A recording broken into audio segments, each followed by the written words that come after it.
Good afternoon. Yes, it's Raoul's house.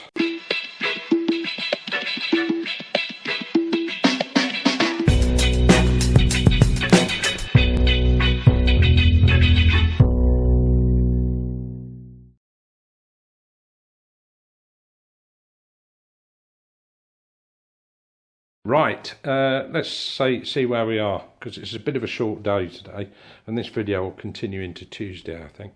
But the tiling is mostly done now. Obviously it's got to be grouted. All the cuts need to be done, you know, the short bits that go in here. But these tiles are presently going off. We've got to leave those overnight. Don't disturb anything, so that's why we're all kind of clearing out now. And then the plumber can then come in and fit the shower screen and maybe the mixer taps. Start putting all that together.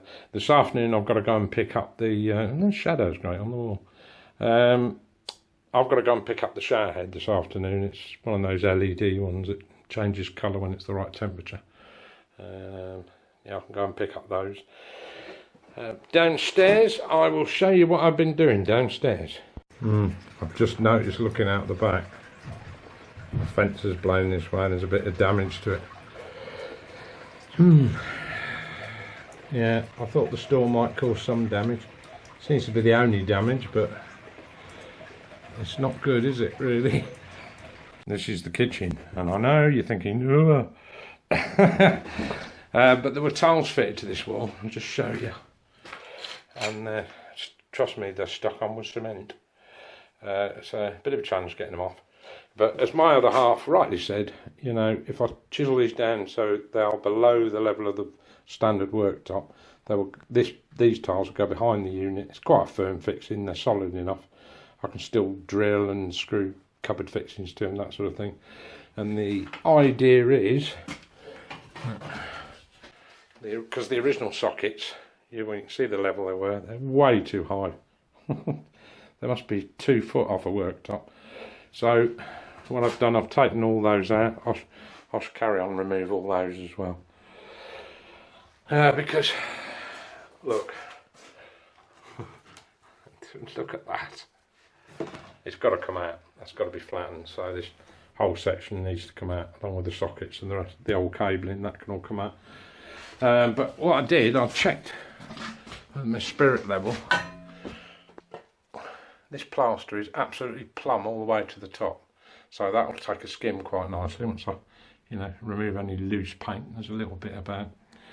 But then I've got to make sure behind there is actually a gap, difficult to see, to get finishing plaster on. So in the middle gap I shall put some bonding plaster on. I can do that once I've put all the sockets in, the cabling, and then all it needs then is finishing plaster just to come level with the plaster above it. So that'll at least make that wall nice and square without major expense. And I've already started, because the tops of the walls, can you see all that? Looks like it's been put in with a spoon. So I've cut those square again.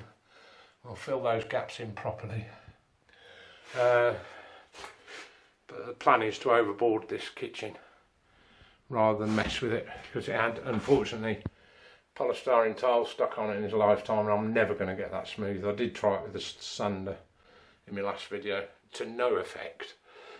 So, because these ceilings are quite high, they're over 8 foot, or 8 foot, something like that. They're pretty tall.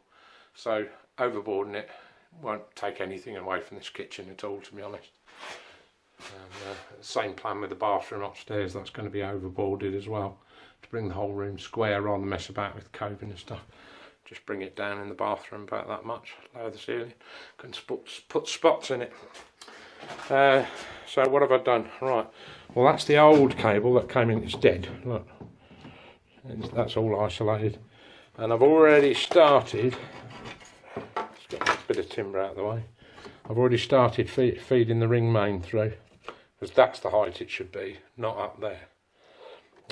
So all I've got to do is cut these sockets out in the week. I'll work out, I'll just put them equally all the way along. I think you can never have too many sockets, can you, really? And yeah, well, maybe you can. I shall retain this though. I quite like this cupboard. It's actually part of the understairs, but they're useful. Whether I keep the shelves or not is another thing, but it's useful to have a storage cupboard there. So I'm going to keep that. I won't be retaining that. That's going to go with the house. That's dead as well. All the old electrics are dead. Yeah, so that's it from Monday.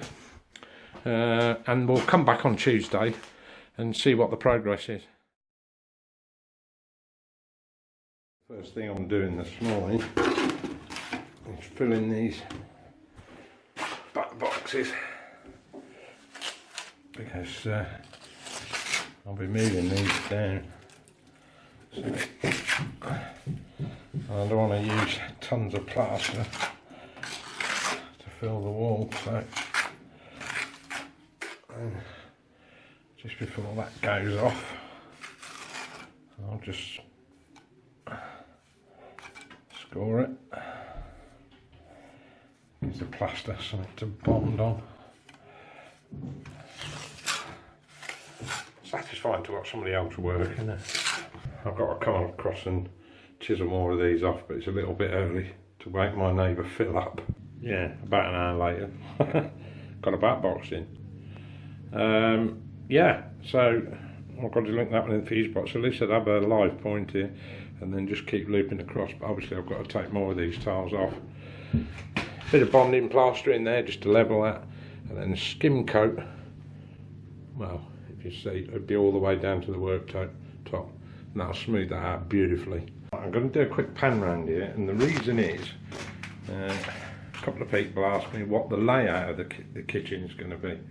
Well, it is a galley kitchen, you can't sort of get around that, but I was thinking,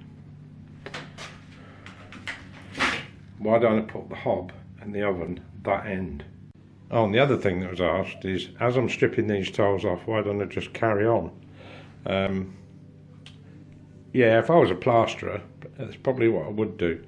But I tell you, it's hard work getting these tiles off. I could probably get down to about 4 or 5 rows, but I think after that, and plus the fact, when you get down so far with the tiles, they disappear behind the work units anyway. That shouldn't be too much of an issue. And they've only got a plaster down to work, you know, just below worktop height, and then push my worktops up against it. Yeah, I know it's hidden, but then, you know, once the kitchen's in, it's not going to move for a number of years. And if somebody else wants to tackle it after me, that's up to them. But at least it'll look presentable. Yeah. Right, so crack on. I need to start chasing out the next back box, and unfortunately, to do that, I have to use that. But I'll tell you what, this is my father all over. Look, raw plug, raw plug, raw plug, raw plug.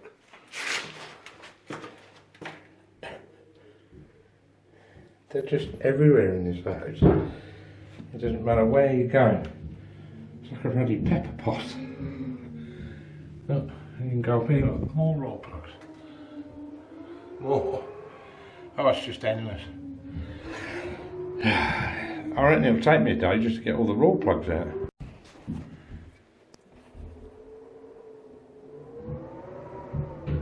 Can you hear that? Ooh, ghostly wind. Yep. I've got a bit more cleaned up now. Got a load of rubble there to clear up. Maybe tomorrow, a little pile of rubble there. But otherwise, pretty clean. Got a bit of open space now, which will be good. And I shall carry on tomorrow chiseling those down. Sorry about that, Phil, but they've got to be done. Right, so that's it from Ralph's house. As you can see in the bathroom now, the boarding is down. This is the main area where people would walk, so you don't want boards that are going to flex or anything like that. Make sure the whole thing's solid and tied together. So when Jimmy tiles it, there's not an issue with it.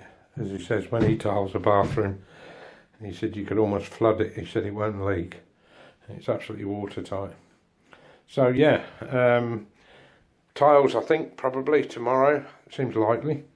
Then a couple of days time, the plumber is going to put in the shower cubicle. And I've just got today a what did I get? Oh yeah, an LED shower head, you know, so they change colour when the temperature comes up. Don't know what it's like. It wasn't massively expensive, but you know, we'll give it a try. Yeah, so that's it. Leave a comment, and you see the little thumbs up thing, you know, do click that. It really does help. Thanks for watching. Oh, and don't forget to subscribe.